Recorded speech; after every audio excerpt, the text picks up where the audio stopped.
3648 तर 365 जण कोरोनामुक्त. नमस्कार. कोविड-19च्या या विशेष कार्यक्रमात आपलं स्वागत.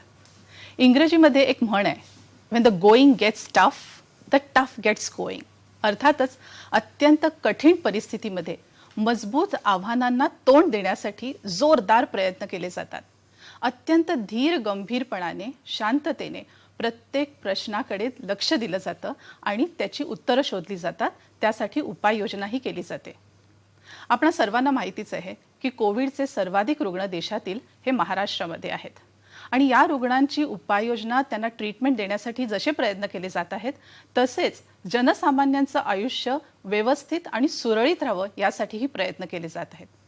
गंभीर रुग्णांसाठी एक स्पेशलिस्टची टास्क फोर्स बनवली गेलेली आहे. खास करून सॅनिटायझरच्या उत्पादनावरही भर दिला जात आहे. कोविड-19 आणि नॉन कोविड-19 असं हॉस्पिटलचं विभागीकरणही केलेलं आहे जेणेकरून इतर रोग्यांना त्याचा त्रास होणार नाही आणि त्यांना त्यांची ट्रीटमेंट मिळत राहावी. अनेक बाबतीत या प्रयत्न केलेले आहेत. पण सर्वात महत्त्वाचं म्हणजे हे आहे की आपल्याला ही लढाई जिंकायची आहे आणि म्हणून या प्रयत्नांवर जोर दिला पाहिजे. यासाठी गरज आहे तर थोडासा संयम बाळगायची, बराचसा समजूतदारपणा आणि समंजसपणा दाखवण्याची आणि जी दक्षता आपल्याला घेतली पाहिजे ती सतत घेत राहण्याची. सह्याद्री वाहिनीवर दरवेळी आम्ही हा प्रयत्न करतो. कोविड-19च्या या कार्यक्रमात या आजाराचे विविध पैलू किंवा या संबंधीचे सामाजिक, आर्थिक आणि अर्थात वैद्यकीय पैलू आपल्यासमोर उलगडून दाखवू शकू. काही उपाययोजना आहेत, काहींवर रिसर्च अजूनही चालू आहे आणि अशाच एकावर आपण आज बोलणार आहोत. आपल्याकडे उपस्थित आहेत डॉक्टर रुसी भल्ला. डॉक्टर नमस्कार. डॉक्टर रुसी भल्ला हे लेझर सर्जन आहेत. सेठ GS मेडिकल कॉलेजमधून MBBS नंतर त्यांनी KM हॉस्पिटलमधून MS केलं आहे. सध्या ऑर्किड लेझर सेंटर इथे ते लेझर सर्जन आहेत आणि विले पार्ले येथील ॲडव्हान्स्ड मल्टी स्पेशालिटी हॉस्पिटल इथे कन्सल्टंट लेझर सर्जन आहेत. डॉक्टरांशी आपण गप्पा मारणार आहोत, संवाद साधणार आहोत आणि काही उपचार पद्धती ज्या आपल्याला ते सांगणार आहेत त्याबद्दल जाणून घेणार आहोत. आपला सहभाग या कार्यक्रमात नक्कीच अपेक्षित आहे आणि यासाठी आमचे दूरध्वनी क्रमांक आहेत 022 2490 0232. मुंबई बाहेरील आमच्या दर्शकांनी STD कोड 022 हा डायल करायचा आहे. लक्षात असू द्या की तुमच्या दूरसंचाचा आवाज थोडा कमी ठेवा प्रश्न विचारत असताना आणि आपले प्रश्न सलग आमच्यापर्यंत पोहोचू द्या. डॉक्टर भल्ला, आपण एक लेझर सर्जन आहात, तर मग कोविड या विषाणूमध्ये आपला अभ्यास कसा काय आणि हा इंटरेस्ट कसा काय? ही हे महत्त्वपूर्ण प्रश्न आहे तुमचं. आणि कोरोना व्हायरसचं आणि आमचं हे जे होतं विषय होतं ते हे माझी लास्ट टाईम जे SARS एपिडेमिक झालं त्याच्यावर आमचं माझी मावशी होती, ते दिल्लीला डिसेंबरला तिला ते H1N1 आणि स्वाईन फ्लू झालेलं आणि तिने आम्हाला फोन केला डिसेंबरवरून आणि ती फारच घाबरलेली होती कारण ती औषध घेत होती आणि त्याचा काय फरक पडत नव्हतं. आणि तिने सांगितलं की आता माझं हे झालेलं आहे आणि ते दिल्लीचं डिसेंबरचं महिना होता. तिला आम्ही सांगितलं थंडीचा महिना होता आणि तिच्याबरोबर तिचे मिस्टर होते आणि मी फक्त सांगितलं की तुम्ही ते जे औषध आहे ते तुम्ही घेऊन राहावा, पण ते तुम्ही एक इम्पॉर्टंट आहे की तुम्ही दर 2-3 तासांनी 10 मिनिटासाठी तरी फक्त स्टीम घ्या. आणि मला त्यांनी आठवड्यानंतर फोन केला की मी आता पूर्ण बरी झालीत अँड ते तर बरी झाली ते ठीक आहे, पण तिच्या हजबंडला सुद्धा हे प्रॉब्लेम झाली नाही कारण त्यावेळी हजबंडला वाढण्याची ती जी पॉसिबिलिटी होती, शक्यता होती ती 100% होती. पण त्यांनी पण स्टीम घेतलं आणि त्याच्यानंतर आम्हाला ते डोक्यात पटलं होतं की म्हणजे त्या स्टीम आणि व्हायरसचा काहीतरी संबंध आहे आणि ते आम्ही याच्यावर ते आम्हाला पटलं होतं. आणि जेव्हा ते कोरोना व्हायरस आलं ते पण आम्ही आमच्या हॉस्पिटलमध्ये जेव्हा ते आलं ते आम्ही सगळ्या आमच्या जे स्टाफ होतं त्यांना आम्ही सांगितलं की तुम्ही स्टीम वापरा. त्यांना स्टीमर आम्ही सुद्धा दिले आणि हे आम्हाला चांगलं वाटतं सांगायला की अजूनही 2 महिन्यात आमच्या हॉस्पिटलमध्ये एकही सुद्धा स्टाफला कोरोना व्हायरसचा कोविडचा सिम्पटम झालं नाही अजून. तर डॉक्टर, इथे हे जाणणं जरुरी आहे की आपण ही जी स्टीम थेरपी आहे त्याच्यावर आजच्या कार्यक्रमात नक्की बोलू. त्याआधी थोडंसं कोरोना व्हायरस संबंधी आणि फ्लूशी संबंधित ह्याचे जे सिम्पटम्स आहेत त्याच्यावरही बोलायचा प्रयत्न करूया. आणि अर्थातच पुन्हा एकदा आपल्या दर्शकांना हे सांगायचा प्रयत्न करूया की ही एक पद्धतीची उपाययोजना आपण सजेस्ट करतोय आणि यावर त्यांनी विचार थोडासा करायला हरकत नाहीये.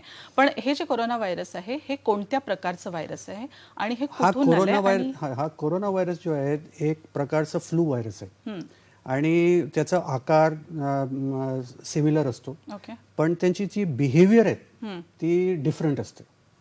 आणि विशेष म्हणजे काय आहे की याचे जे सिम्पटम्स असतात ते सिम्पटम्समध्ये काय असतात की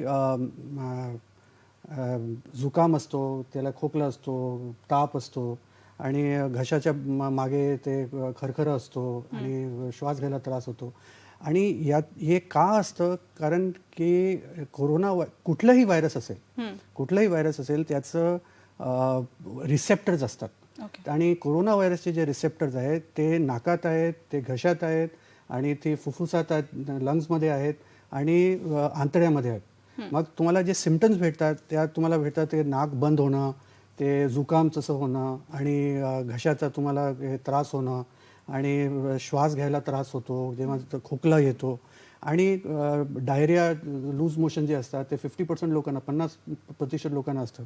ते रिसेप्टर्समुळे ते. आणि हे जे आहे ते सगळ्यांना माहीत असलं पाहिजे की हे सिम्पटम्स जे आहेत ते रिसेप्टर्समुळे आहेत. हा रिसेप्टर्सचा मुद्दा खूप महत्त्वाचा आहे, कारण तुम्ही म्हणालात तसं जेव्हा हा व्हायरस एखाद्या ठिकाणी अटॅक करतो तेव्हाच आपल्याला त्याचा त्रास होतो, एरवी सर्व शरीराचा संबंध नाही. कारण ते कोरोना व्हायरसचं, कुठल्याही व्हायरसचं लॉक अँड की म्हणून एक असतं. ते लॉक अँड की म्हणजे काय की जेव्हापर्यंत त्या व्हायरसला ते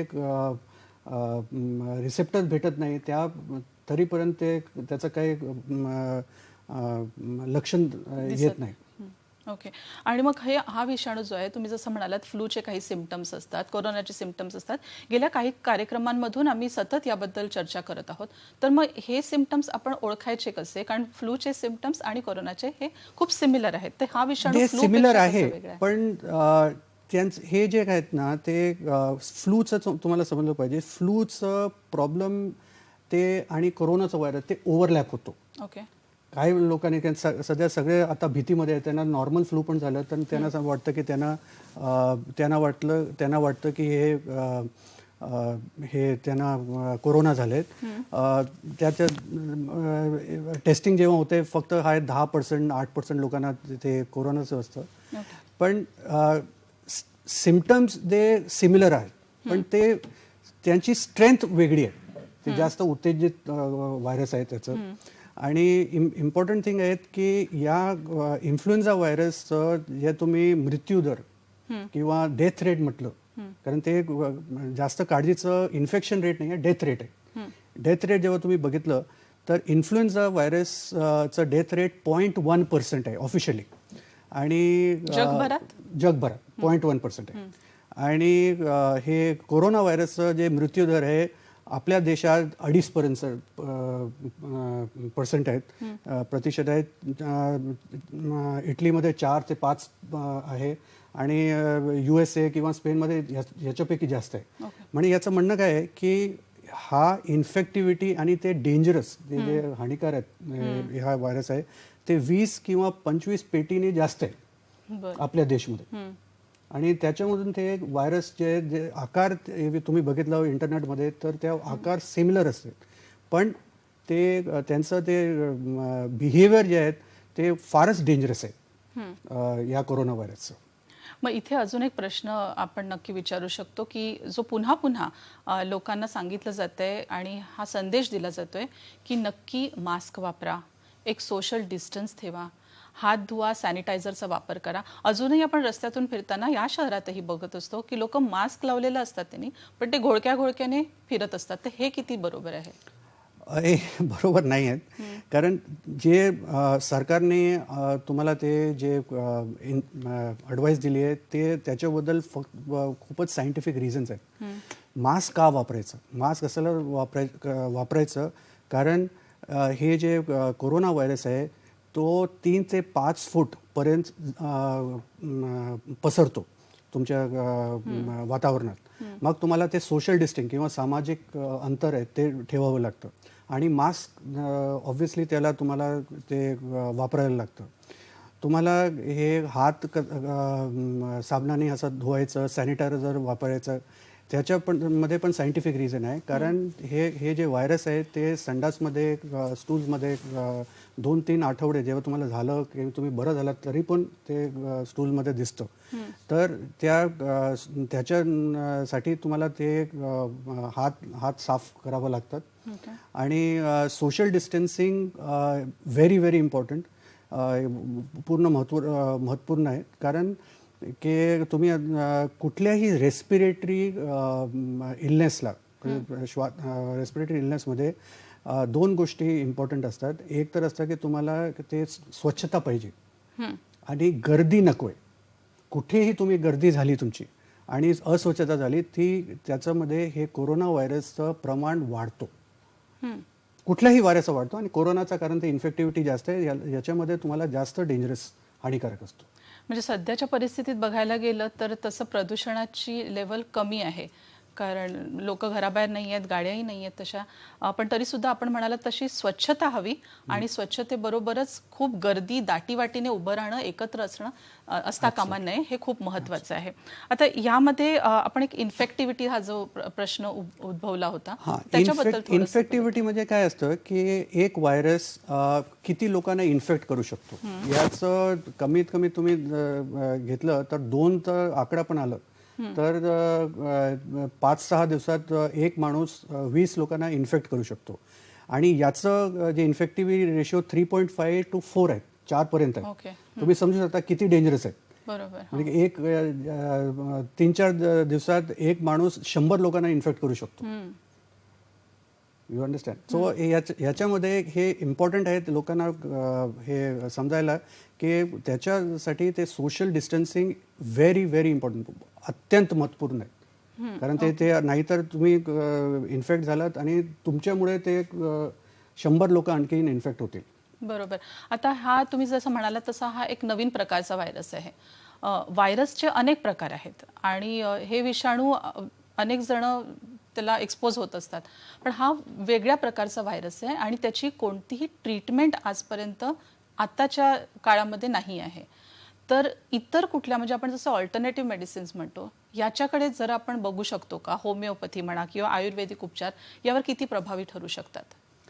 हे जे प्रश्न आहे अत्यंत महत्त्वपूर्ण प्रश्न आहे, कारण आमच्या देशात आयुर्वेदिक, होमिओपॅथिक आणि ॲलोपॅथिक सगळे जे पथीज आहेत ते एक्झिस्ट करतात.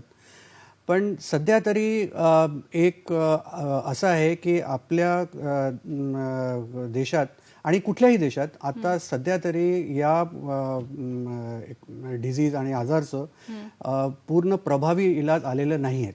होमिओपॅथीचं लोक म्हणतात, पण त्याचं काही इतकं फार रिझल्ट्स आलेले आहेत आता तरी आमच्याकडे नाही आलेत. आणि आयुर्वेदिकला आयुष मिनिस्ट्रीने एक दिलेलं आहे, आम्हाला ते डायरेक्शन दिलेले आहेत आणि ते आमचे प्रधानमंत्री श्रीयुत नरेंद्र मोदींनी आपल्या इंस्टाग्राम अकाउंटमध्ये पण सांगितलं आहे की तुम्ही गरम पाणी घ्या, तुम्ही सगळं जे बाकी जे आहे तुम्ही करू शकता. आणि दुसरं म्हणजे काय की आता हे जे व्हायरस आहेत फारच नवीन आहे, फक्त त्याला 2 महिने झाले त्या जन्म घेऊन. आणि त्याच्यामुळे काय असतं की आमच्याकडे या व्हायरसची आमच्या शरीरामध्ये कुठल्याही सामान्य माणसाला प्रतिकारशक्ती नाहीच आहे. कुणालाही त्याची प्रतिकारशक्ती नाही आहे आणि त्याच्यामुळे काय हा व्हायरस जे आहे ते सगळ्या लोकांना इतकं डेंजरस होते. ओके. मग आता ही काही औषधं आहेत ज्याच्यावर वारंवार चर्चा केली जाते.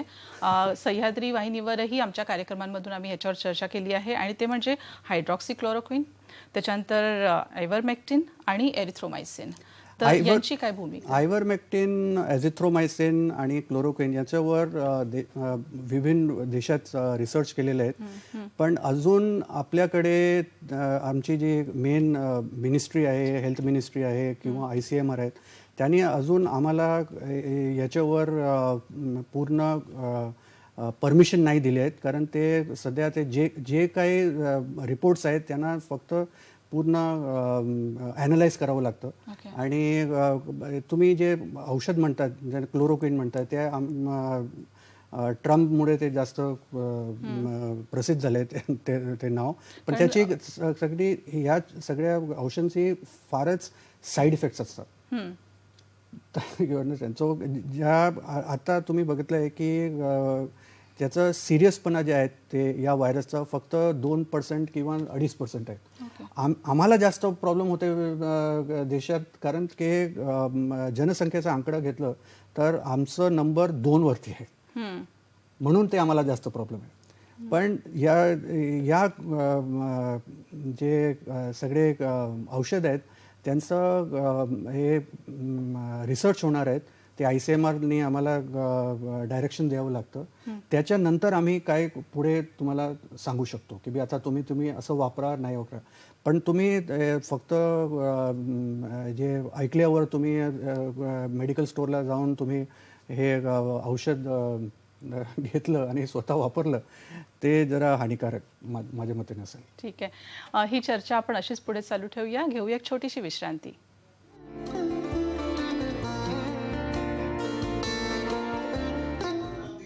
Concerned because of the coronavirus pandemic.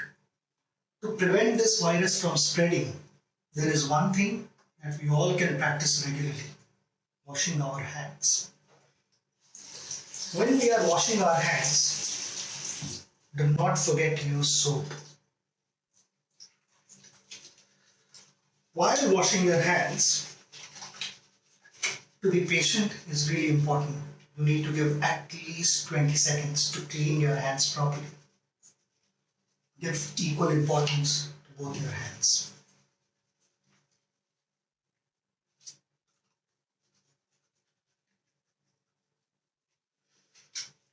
I think I have washed for 20 seconds plus. Time to wash them properly. Equally important is how you dry your hands. Do not forget to do this.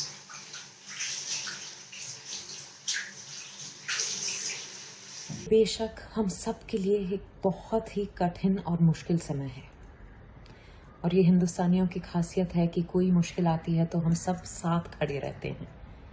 पर इस वक्त साथ खड़े रहने का मतलब है कि हम एक दूसरे से दूरी बनाए रखें. घर पर रहिए, अपना ख्याल रखिए. Stay home, stay safe.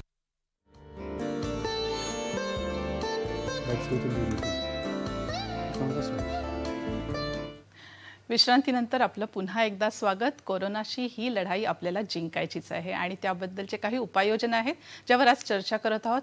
आपल्याबरोबर आहेत डॉक्टर रुसी भल्ला. आणि डॉक्टर, ह्या विश्रांतीच्या आधी आपण जरा विचार करत होतो की ह्या व्हायरस संबंधी, त्याच्या रिसेप्टर्स संबंधी सुद्धा, आणि सर्वात महत्त्वाचं म्हणजे हा व्हायरस इतका डेंजरस का आहे, ह्याच्यामध्ये प्रॉब्लेम काय आहे? हा व्हायरस इतकं डेंजरस का आहे ते सगळं मला विचारतात. पण याचं उत्तर असं आहे की हा जो व्हायरस आहे याचं इन्फेक्टिव्हिटी 2.5 ते 3% आहे दुसऱ्या व्हायरसपेक्षा, नॉर्मल फ्लूपेक्षा. आणि दुसरं म्हणजे काय, हा नवीन व्हायरस आहे, त्यात आपल्याकडे त्याचं प्रतिकार शक्ती नाही आहे. आणि तिसरं म्हणजे काय की हे एक विशेष गट ना हे जास्त डेंजरस होतो, कारण ते मधुमेह असलं, डायबिटीज असलं, ब्लड प्रेशर असलं तर आपण ह्याच्यावर चर्चा करूया. आपण पुन्हा एकदा ह्याच्याबद्दल बोलूया. आपल्याकडे फोन येतोय. राजेश चन्ना सोलापूरमधून फोन करतायत. प्रश्न विचारा. हा, बोला साहेब. मॅडम, प्रथमतः नमस्कार. नमस्कार. आणि सरांना सुद्धा नमस्कार, कारण स्टे होम असताना सुद्धा ते इथपर्यंत येऊन आपल्याशी पूर्ण माहिती देत आहेत. त्यांना खूप खूप कोटी कोटी प्रणाम. आपला प्रश्न विचारा. तर आपला प्रश्न असा आहे मॅडम, जे आता सध्या सांगतात की सॅनिटायझर वापरा आणि मास्क वापरा, तर पुढे जाऊन हे आपल्याला कंटिन्यू करावंच लागतं. म्हणजे मास्क वापरावं लागतं, सॅनिटायझर वापरावं लागतं. आणि अधूनमधून जिथं जिथं सॅनिटायझरचे हे बांधलेले आहेत, म्हणजे त्याच्या आतून जायचं आणि सॅनिटायझर होऊन जायचं आपण. मग येणाऱ्या भविष्य काळामध्ये या सगळ्याचा दुष्परिणाम काय होऊ शकतो का हा विचारच होता मॅडम. कारण लहान मुलांना सुद्धा आपण सॅनिटायझर वापरायला सांगतोय हं. आणि लहानापासून ते मोठ्यापासून सुद्धा आपण सॅनिटायझर वापरायला सांगतोय. मग याचा दुष्परिणाम काय होऊ शकतो येणाऱ्या भविष्य काळामध्ये? धन्यवाद आपल्या प्रश्नाबद्दल. तुम्ही चांगला प्रश्न विचारलाय, कारण कुठल्याही कंडिशनमध्ये तुम्ही जास्त ओव्हर करू शकत नाही. समजा तुम्हाला एकदा सॅनिटायझर वापरायचं सांगितलंय तर तुम्ही 10 वेळा करू शकत नाही. ते तुम्हाला ट्रबलसम होऊ शकतो. ओके. अँड दुसरं म्हणजे काय आहे की हे कधीपर्यंत वापरायचं ते आत्ता तरी कठीण आहे बोलणं. पण जेव्हापर्यंत ते लॉकडाऊन आहे, जेव्हापर्यंत आम्हाला ते आमच्या देशात याचं डेंजर आहे या कोरोना व्हायरसचं, ते सगळ्या लोकांना स्वच्छता च्यावर तुम्हाला जास्त अटेन्शन द्यावंच लागेल. आणि मला वाटतं याचे दुष्परिणाम आता आपण विचार करतोय त्याचा, पण जे होणारे न वापरल्याने होणारे जे दुष्परिणाम आहेत ते अधिक आहेत. त्यामुळे याचा वापर आपल्याला जसं सांगितलं आहे तसा करत राहा. सॅनिटायझर जर शक्य असेल तर साबण आणि पाण्याने हात धुत राहा, तेही सर्वात उत्तम आहे. पण दिलेले हे जे निर्देश आहेत या निर्देशाचं काटेकोरपणे पालन आपल्या सर्वांनी केलं पाहिजे, हे अत्यंत महत्त्वाचं आहे. डॉक्टर, आता हे सगळं बोलत असताना एक छोटीशी भूमिका येते या गोष्टीची की ज्याच्यावर आता बराचसा रिसर्चही चालू आहे. पूर्णपणे याबद्दल आपण काही सांगू शकत नाही, पण आपल्याला वाटतं की उष्णतेची काही भूमिका आहे या व्हायरस संबंधीमध्ये. हा अत्यंत महत्त्वपूर्ण ऑब्झर्वेशन आहेत. कारण तुम्ही जेव्हापर्यंत ते तुम्ही स्टॅटिस्टिक्स जे आकडे तुम्ही कुठेही बघितले पूर्ण देशाचे, सगळ्या देशाचे, तर एक आकडा हे समोर दिसतं आणि ते आहे तापमानाचं. हे आमच्याकडे जे आकडे आहे अजून, आणि जे 26 मार्च आणि जेव्हा 25 मार्चचं जे लॉकडाऊन झालेलं तेव्हा, तर तुम्ही बघताय तर त्यावेळी चायनाचे 80,000 केसेस होते, इटलीचे साधारणपणे 40,000 केसेस होते, स्पेनला 30,000 होते आणि USA ला त्यावेळी 25,000 होते. आता ते 2 लाख झालेत, ते वेगळे आहेत. पण त्यावेळी आमच्याकडे फक्त 650 आणि 700 केसेस होते. आणि तुम्ही बघितलं आहे त्याच्यावर तुम्ही बघितलं आहे तर ते त्यावर जे टेम्परेचर होतं त्यावेळी पुण्या सगळ्या देशांचं ते होतं 10-12 तसं टेम्परेचर होतं. आमच्याकडे 35 होतं. तर व्हायरस आणि तापमान त्याचा जे संबंध आहे हे फारच नजदिकीचा संबंध आहे. आणि त्यावर जेव्हा आम्ही पूर्ण विचार केलं तर आम्हाला वाटलं की त्याच्यावर आम्ही हे आपली दृष्टिकोन त्याच्यावर ठेवायची. आणि दुसरं म्हणजे काय की हे जे वाढतं तापमान आहे ते आपल्या बॉडीमध्ये कसं आणायचं, आणि त्याचं एकच उपाय आहे आणि ते आहेत स्टीम. ठीक आहे, स्टीम थेरपीवर आता आपण बोलणार आहोत नक्की. पण ह्याच्यामध्ये तापमानाचा फरक, जसं आपण म्हणालात की काही देश आहेत जे थंड प्रदेश म्हणून ओळखले जातात आणि अजूनही गेले आहेत. तुम्ही हे बघितलं की हे ग्राफ आणि किंवा तुम्ही ते वर्ल्डोमीटरचं तुम्ही बघितलं तर ज्या केसांचं ज्या देशांमध्ये जास्त केस आहेत, त्याचा हे परिणाम जास्त आहे कोरोना व्हायरसचे, ते सगळे देश जे आहेत ते सगळे टेम्परेट झोनमध्ये आहेत. आणि ज्यामध्ये जे ट्रॉपिकल आहे त्याच्यामध्ये त्याचं प्रमाण कमी आहे. आणि ते का कमी आहे ते आम्हाला अजून नक्की समजलं नाही आहे. पण आमचं सपोजिशन आहे त्याच्यावर, आणि बरेच डॉक्टरांचं सपोजिशन आहे की ते टेम्परेचरमुळे हे, कारण आमच्याकडे टेम्परेचर जास्त आहे त्याच्यामुळे आहेत. आणि त्याची एक सायंटिफिक रिझनिंग आहे. त्याच्यामध्ये काय आहे की त्याला एक म्हणतात, मेडिसिनमध्ये म्हणतात एव्होल्युशनरी टेम्परेचर स्टेबिलिटी. ज्या तापमानावर तो व्हायरस जन्म घेतो त्या टेम्परेचरच्या, त्या तापमानाच्या आजूबाजूला तो अत्यंत स्थिर राहतो. आता या वुहानचं जे व्हायरस आहे त्याला जन्म घेतला आहे 10-12 डिग्रीच्या बाजूला. तर त्याच्या बाजूला ते सगळं ते टेम्परेचरमध्ये तो स्थिर राहतो. आणि ते ही सायंटिफिकली प्रूव्ड आहेत हे की. आणि आपल्या देशात जेव्हा ते आलं तेव्हा 25 डिग्री होतं आणि आता ते 35 डिग्री झालेलं आहे.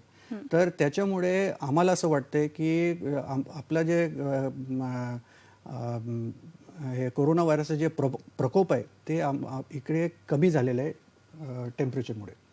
म्हणजे यावर अजून अभ्यास आणि रिसर्च अत्यंत महत्त्वाचं आहे, संशोधन होणं गरजेचं आहे या गोष्टीवर. पण आपण म्हणायचा हा प्रयत्न करत आहात की एखाद्या ठिकाणी कमी टेम्परेचरमध्ये हा व्हायरस जन्माला आला आणि तो व्हायरस तसा टिकलाही तिथे. पण हा व्हायरस इतर देशांमध्ये जाईपर्यंत जेव्हा टेम्परेचर वाढलं तरी सुद्धा तो व्हायरस होता, पण त्याचा प्रकोप कदाचित कमी झाला असण्याची शक्यता आहे. पण तो पूर्णपणे नेस्तनाबूत झालेला नाहीये, नष्ट झालेला नाहीये आणि म्हणून काळजी घेणं अत्यंत महत्त्वाचं आहे. आता यामध्ये अजून एक प्रश्न मला विचारायचा वाटतो की उष्णता आणि दमटपणा, हीट आणि ह्युमिडिटी ह्याच्यामध्ये काही फरक आहे का आणि याचा ह्याच्यावर काही परिणाम होतो का? इन्फ्लुएन्झा व्हायरसच्या जे आणि अगोदरचं जे सार्स व्हायरसची जी पण रिसर्च झालेली आहेत त्यामध्ये हे आलेलं आहे समोर की ते सार्स व्हायरस जे कोरोनाच्या अगोदरचं जे व्हायरस होतं ते 12 ते 15 डिग्रीजमध्ये जास्त स्थिर होतं, स्टेबल होतं आणि समजा ते वातावरणाचा दमटपणा कमी असताना 20, 25, 30 त्याच्यामध्ये ड्राय एरिया ज्याला म्हणतात ते त्याच्यामध्ये त्याचं अत्यंत स्थिर असतं. पण समजा तुमचं वातावरणाचं दमटपणा जास्त झालं किंवा टेम्परेचर जास्त, तापमान जास्त झालं तर त्याचं स्थिरपणा कमी होतो. आता आम्हाला ते सांगता येत नाही की ते नाश होतो का नाही, पण त्याची ॲक्टिव्हिटी जी आहे ते फारच कमी होऊन जाते आणि हे सायंटिफिकली प्रूव्हन फॅक्ट आहे. बरं, हा जो व्हायरस आहे हा किती दिवस राहतो, ह्याचा संसर्ग होण्याआधी किंवा संसर्ग झाल्यानंतर सुद्धा? ह्याला व्हायरसची टाईमलाईन म्हणतात. की आता एकदा तुमचं एक्सपोजर झालं तुम्ही कोरोना व्हायरसची पेशंटचं तर अगोदर म्हणायचं की ते 2 आठवड्यानंतर हे होतं, पण आता आम्हाला पटलंय की हे 3 ते 5 दिवसानंतर तुम्हाला हे माहीत पडतं.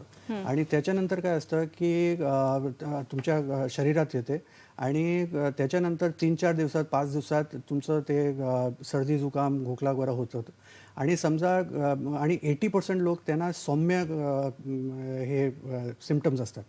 पण ज्या लोकांना जास्त असतो त्यावेळी ते 6 ते 7 दिवसानंतर तो वाढतो आणि ते फुफ्फुसात जातं, लंग्समध्ये जातं आणि तिथे श्वास घेण्याची जी आहे त्रास चालू होतो आणि त्याच्यानंतर हे ऑक्सिजनची वापरायला लागतो मला. आणि समजा ते नाही झालं, पेशंट बरं नाही झालं तर व्हेंटिलेटरची गरज पडू शकते. आता एक थोडासा इंटरेस्टिंग प्रकार इथे आहे, आपण विचार करूया की तुम्ही सुरुवातीला रिसेप्टर्स बद्दल बोललात की काही रिसेप्टर्स असतात, आपण त्याच्याबद्दल एकदा परत बोलूया. कारण एवढ्यासाठी की असं शक्य आहे का की एखाद्या सुरुवातीला म्हणजे घशामध्ये जर आपल्याला वाटतं की खवखवतंय तर इथे रिसेप्टर थांबवायचा प्रयत्न केला तर तो पुढे वाढणार नाही, अशी शक्यता आहे का? अशी शक्यता आहे. आपण ह्याच्यावर बोलूया. आपल्याकडे एक फोन कॉल येतोय. दत्ता कुडे धुळ्यावरून बोलतायत. आपला प्रश्न विचारा. हॅलो. हा, बोला सर. नमस्कार सर. नमस्कार सर. प्रश्न विचारा. हो, हॅलो सर. आता जर हे असं मास्क वगैरे जे लावलेत आता ते आता हे लोक कुठे टाकून देतात, असं कुठे सेफ्टी बॉक्स मध्ये टाकत नाहीत वगैरे. आणि समजा एखाद्या पाण्या वगैरे पडला तो मास्क आणि एखाद्या जनावरांनी एखाद्या याने ते पाणी जर पिलं आणि तो जर त्या जनावराला झाला तर त्याचे दुष्परिणाम काय होतील सर? धन्यवाद. हे मी अगोदर आम्ही याच्यावर विषयावर बोललो आहेत की स्वच्छता ठेवायची असते. तर मास्कला पण स्वच्छता ठेवायची अर्जंट गरज आहे. मास्क जेव्हा कुठलंही मास्क ते जेव्हापर्यंत ते ड्राय नसतं तेव्हापर्यंत इफेक्टिव्ह नसतं. ते कुठलंही मास्क त्याला फक्त ते सुकलं पाहिजे आणि ते क्लीन झालं पाहिजे. कारण समजा तुम्ही कुठल्याही मास्कला जे त्याच्यामध्ये कोरोनाचे व्हायरसचे किटाणू आहेत त्या तुम्ही व्हायरस तुमचे नाकावर टाकलं तर दुष्परिणाम होणं शक्य आहे त्याचं. तर फक्त क्लीन आणि ते नवीन मास्क तुम्ही वापरायचं आणि स्वतःचा मास्क स्वतः तुम्ही वापरा, दुसरे कोणाला देऊ नका. आणि एकदा मास्क वापरल्यानंतर पुन्हा वापरण्याची प्रक्रिया तुम्ही 2-3 दिवस तरी वापरू शकता. पण महत्त्व त्याचंच काय आहे की तुम्ही या मास्कला तुम्ही दुसरं कोणी वापरायला देऊ नका. इतर कोणाला वापरायला इतर देऊ कोणाला नका. वापरायला नका. मास्क स्वच्छ करा आणि तो केवळ सॅनिटायझरनेच स्वच्छ केला पाहिजे असं आहे की तो साबण पाण्याने धुतला आणि साबण पाणी धुतू शकतो, तसं काही प्रॉब्लेम नाही. सॅनिटायझर केलं तर उत्तम असतं. मला वाटतं आपल्या सरकारच्या वेबसाईट्सवर सुद्धा मास्क कसा बनवायचा, घरगुती मास्क कसा बनवायचा यावरही त्यांनी एक डेमॉन्स्ट्रेशन दिलेलं आहे आणि तेही फॉलो करणं खूप गरजेचं आहे. आपण टेम्परेचर, ह्युमिडिटी, हीट आणि व्हायरसवर त्याचा परिणाम याच्याबद्दल बोलत होतो आणि रिसेप्टर्सबद्दल आपण आपलं बोलणं चालू होतं या प्रश्नाच्या पूर्वी. तर त्यावर थोडंसं हे कुठल्याही व्हायरस असतं त्याला रिसेप्टरची गरज असते. कारण ते समजा तुमचं व्हायरस मसलचं व्हायरस असलं तर त्याला हे नाकात असलं तर रिसेप्टर नसले तर त्याला काही फरक पडत नाही. त्याच्यामुळे हे नॉलेज जेव्हा तुम्हाला येत असेल तर हे त्याला म्हणतात लॉक अँड की मेकॅनिझम म्हणतात. ज्या समजा तुमच्याकडे एक रिसेप्टर आणि त्याला लॉक पाहिजे सगळ्या आतमधल्या ज्या रेषा आहेत तर, आणि जेव्हा ते व्हायरस त्याला भेटतो तर ते लॉक अँड की म्हणजे ते उघडतो ते, आणि ते जे व्हायरस आहे ते सेलमध्ये जातं आणि त्याचं दुष्प्रमाण सेलमध्ये होतो. आणि त्याच्यावर हे स्लाइड्समध्ये आम्ही सांगितलं आहे की ज्या तुम्हाला रिसेप्टर अगर रिसेप्टर नसलं तिकडे तर त्या व्हायरसला काहीही परिणाम होण्याची शक्यता नाही. वैष्णवी खाटवकर वाशीहून आपल्याला फोन करतायत. प्रश्न विचारा वैष्णवी.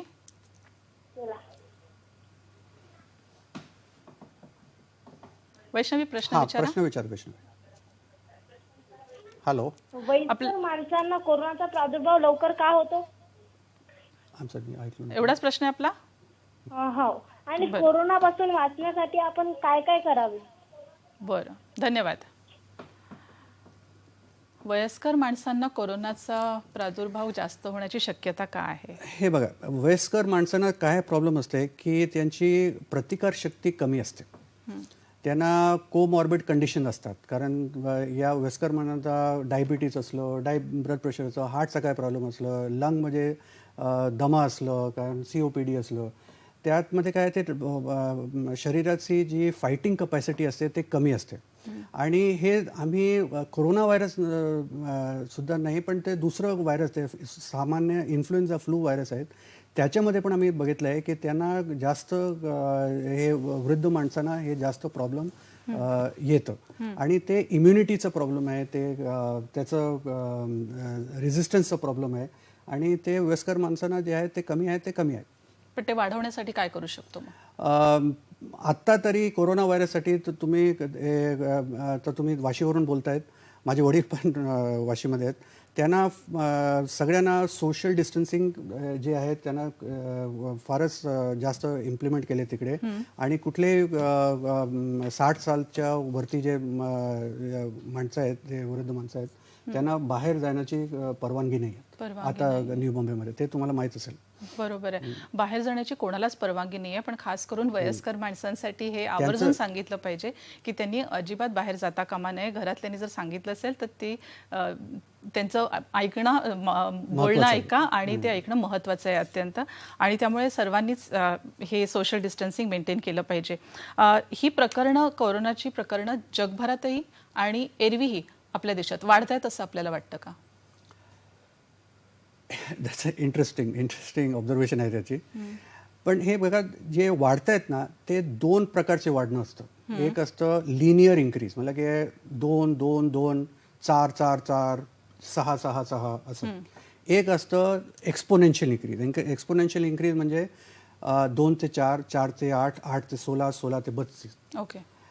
याला जे एक्सपोनेन्शियल इन्क्रीज होतं ते आम्हाला दिसलंय इटलीमध्ये, स्पेनमध्ये, आणि सध्या तरी हे USA मध्ये आम्हाला दिसले. पण आपल्या देशात अजूनपर्यंत एक्सपोनेन्शियल इन्क्रीज त्याला म्हणतात, ज्याला, आणि त्याचा टेक्निकल टर्म कम्युनिटी ट्रान्समिशन आहे, ते अजूनपर्यंत आम्हाला दिसलं नाही आहेत.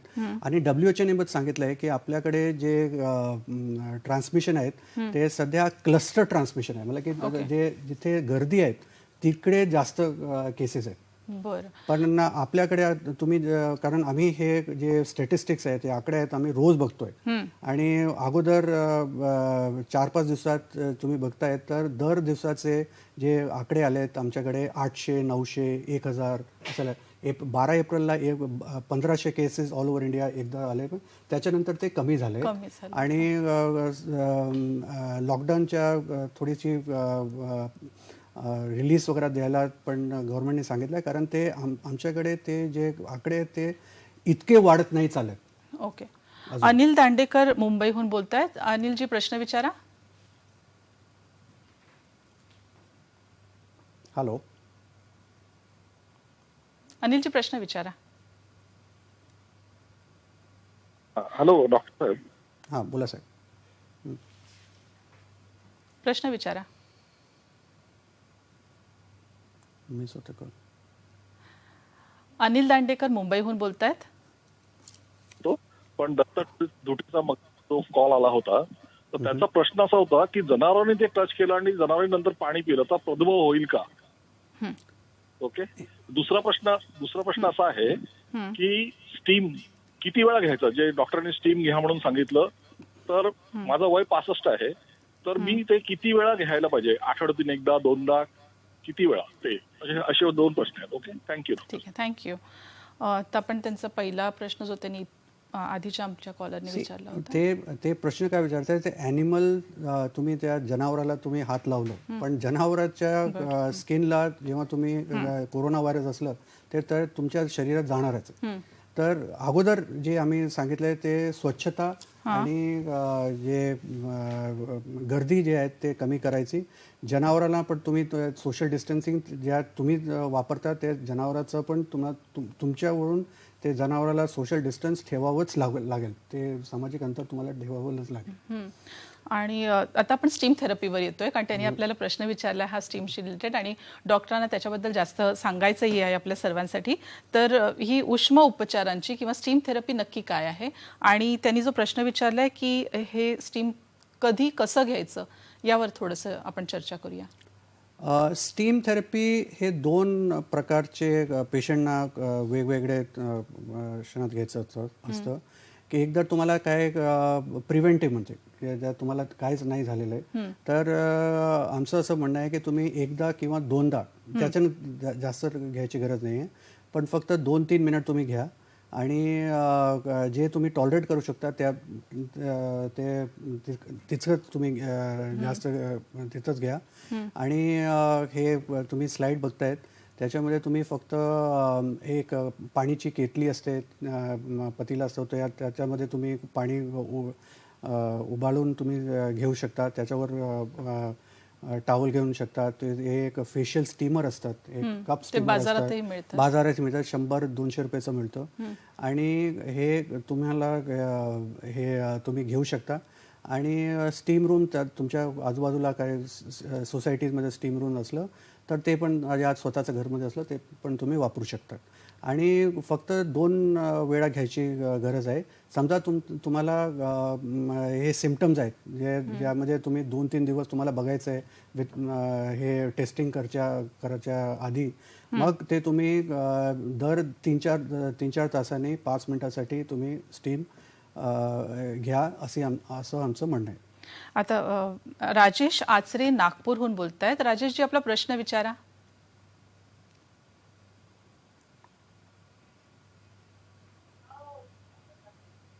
राजेशजी प्रश्न विचारा.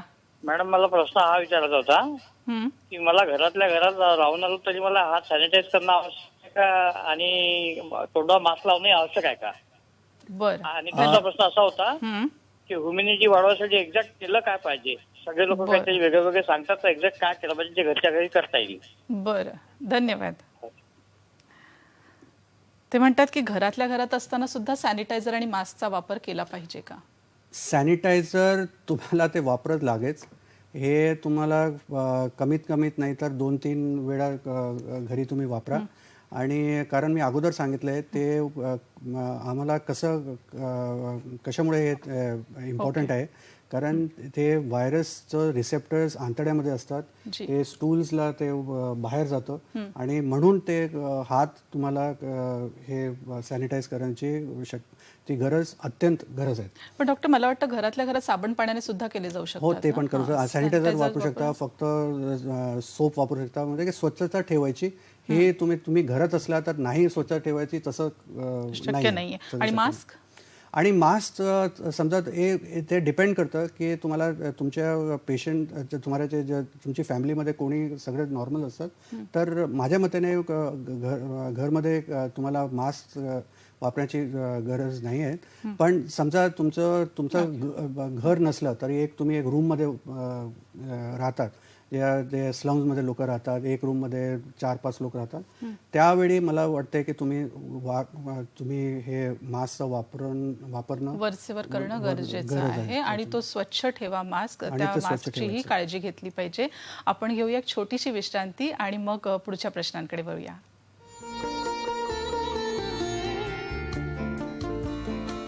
नमस्कार, मैं हूं अमिताभ बच्चन. देखिए, हम सब मिलकर नोवल कोरोना वायरस या कोविड-19 को फैलने से रोक सकते हैं. इसके लिए हमें बचाव के कुछ तरीके अपनाने होंगे. खांसते या छींकते समय हमेशा अपने मुंह को रुमाल से या टिश्यू से ढकें. इस्तेमाल किए हुए टिश्यू को तुरंत ढक्कनदार कचरे के डब्बे में डाल दें. अपनी आंख, नाक और मुंह को हाथ से न छुएं. आप अपने हाथों को समय समय पर साबुन और पानी से लगभग 20 सेकंड तक धोएं. भीड़ भाड़ वाली जगह पर जाने से बचें.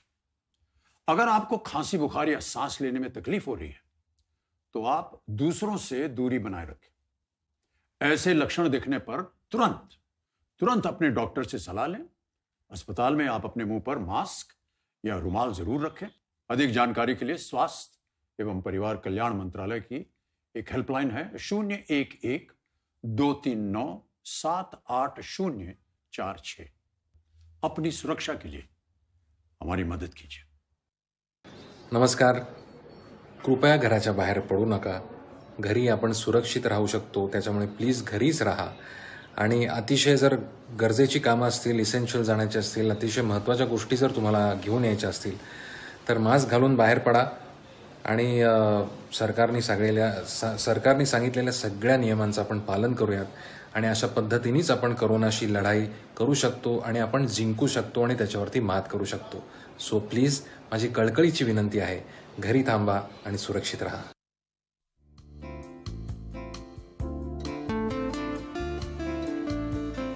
विश्रांतीनंतर आपलं पुन्हा एकदा स्वागत. कोरोना विरुद्धची ही लढाई आपल्याला जिंकायची आणि त्यासाठी उपाययोजना कोणते असू शकतात यावर आपण चर्चा करत आहोत. डॉक्टर, आपण स्टीम थेरपीबद्दल बोललो. आपल्याला 1-2 प्रश्नही आले या संबंधामध्ये, तर याबद्दल थोडीशी अजून विस्तारित माहिती द्या. कारण त्यांनी विचारलं की किती वेळा करायचं, कसं करायचं आणि कोणत्या पद्धतीने कुठल्या वयाच्या लोकांना केलं पाहिजे तसं. हे स्टीम थेरपी जी आहेत हे आमच्या प्रधानमंत्री श्रीयुत नरेंद्र मोदींनी आपल्या इंस्टाग्राम अकाउंटमध्ये पण त्याचं विवरण केलेलं आहे. आणि त्यांनी 15 एप्रिलला जेव्हा त्यांनी भाषण दिलं होतं त्यावेळी पण त्यांनी हॉट वॉटरवर टिप्पणी केलेली आहे.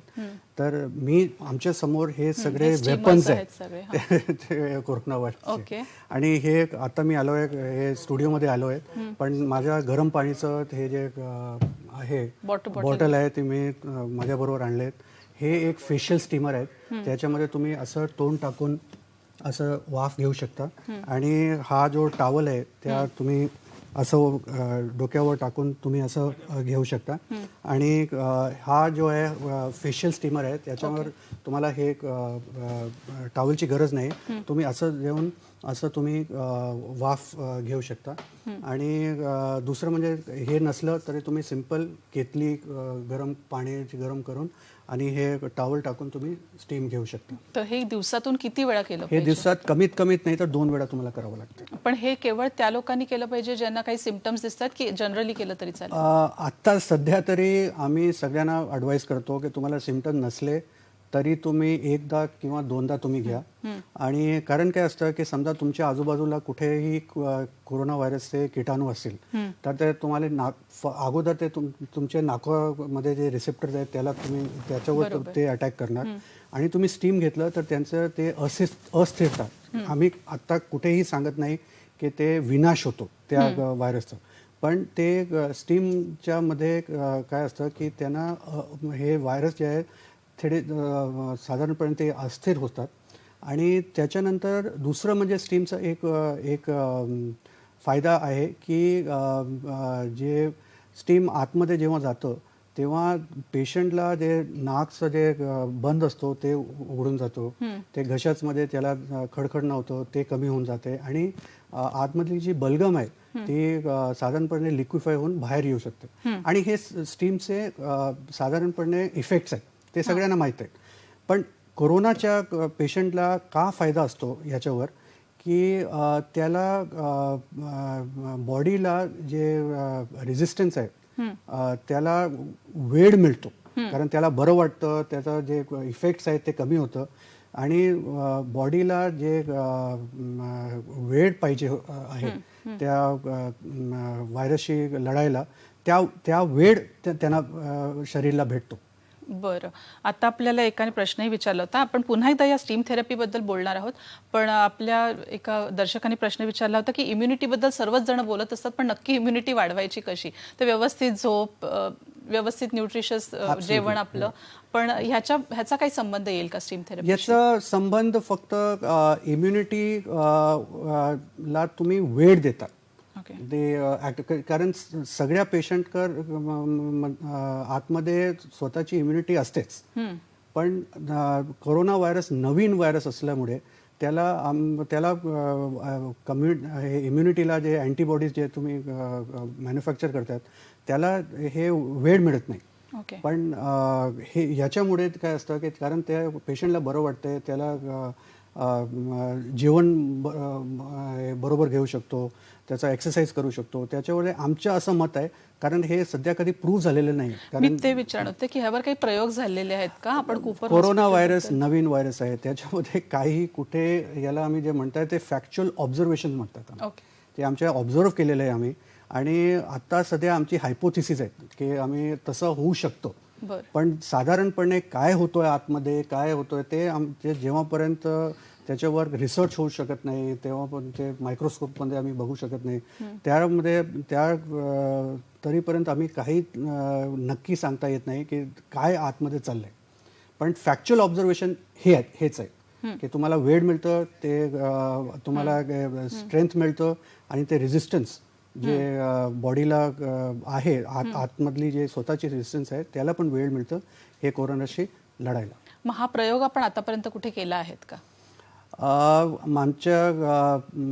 आमचे मित्र केलेले आहेत, पण हे विशेष म्हणजे काय की कूपर हॉस्पिटल मुंबईमध्ये तिकडे एक वॉर्ड आहे, कोविड वॉर्ड आहे, आणि त्याच्यामध्ये हे स्टीमचा वापर केलेला आहे.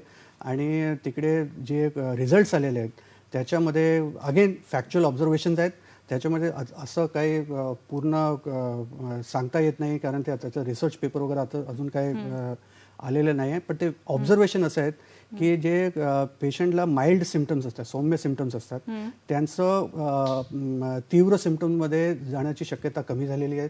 आणि जे ज्यांना जास्त तीव्र झालेलं आहे त्या पेशंटना जास्त म्हणजे व्हेंटिलेटर किंवा त्यावर जाण्याचं शक्यता कमी झालेली आहे. आणि जेव्हापर्यंत आम्ही जे आयसोलेशनमध्ये जे पेशंटना त्यांनी बघितलं आहे, ज्या पेशंटना आम्हाला वाटतं की 10-15 दिवस लागतील त्यांना 5-6 दिवसामध्ये ते डिस्चार्ज होऊन जातात.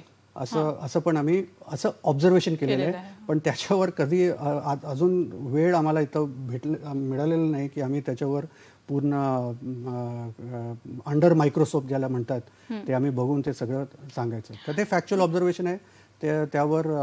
आणि गरम पाणी पिण्याबद्दल काय? कारण पुन्हा आपण स्टीम आणि अगेन गरम पाणी is steam is basically temperature तापमानचं आहे.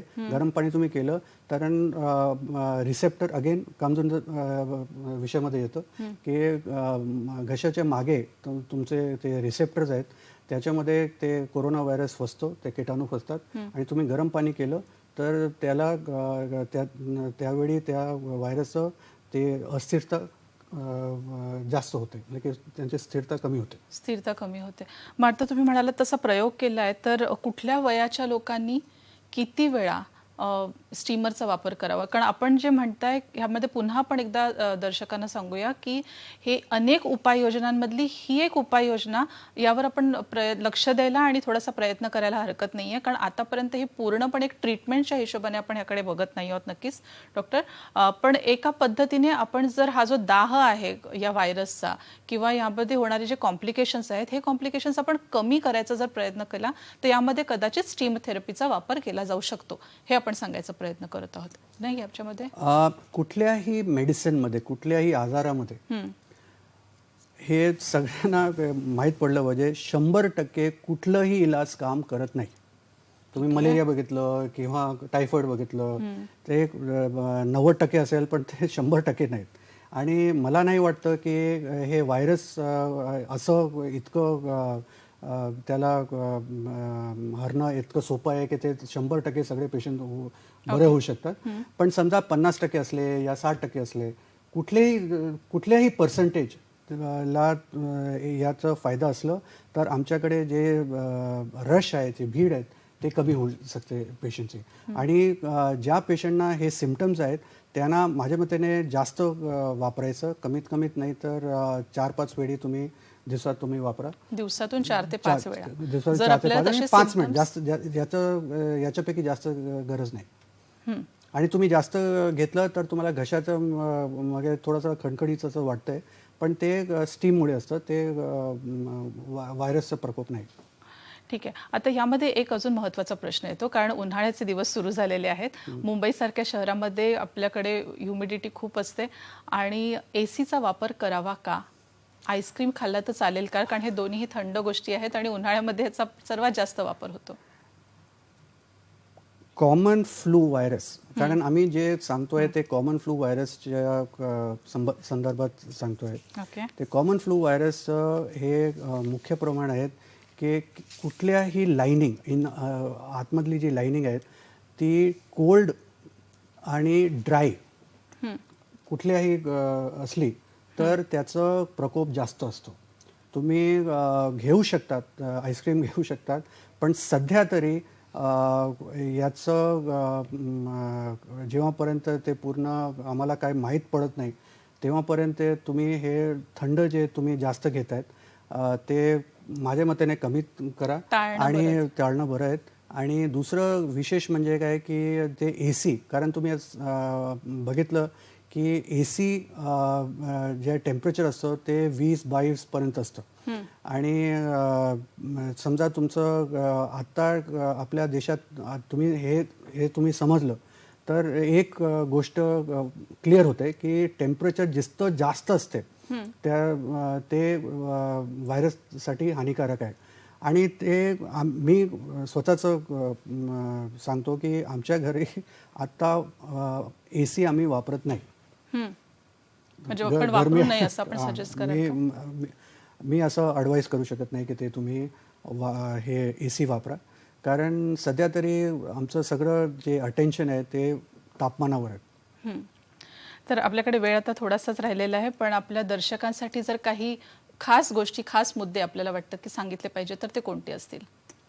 हे इम्पॉर्टंट थिंग इज की सगळ्यांना हे आम्हाला प्रश्न विचारतात ते लॉकडाऊन इतकं का भीती आहे हे सरकारला की लॉकडाऊनपर्यंत गोष्ट गेली तुमची. तर हे आम्हाला असं म्हणत आहे की लॉकडाऊन आता तुम्ही थोडंसं रिलॅक्स्ड आहात, ते लॉकडाऊन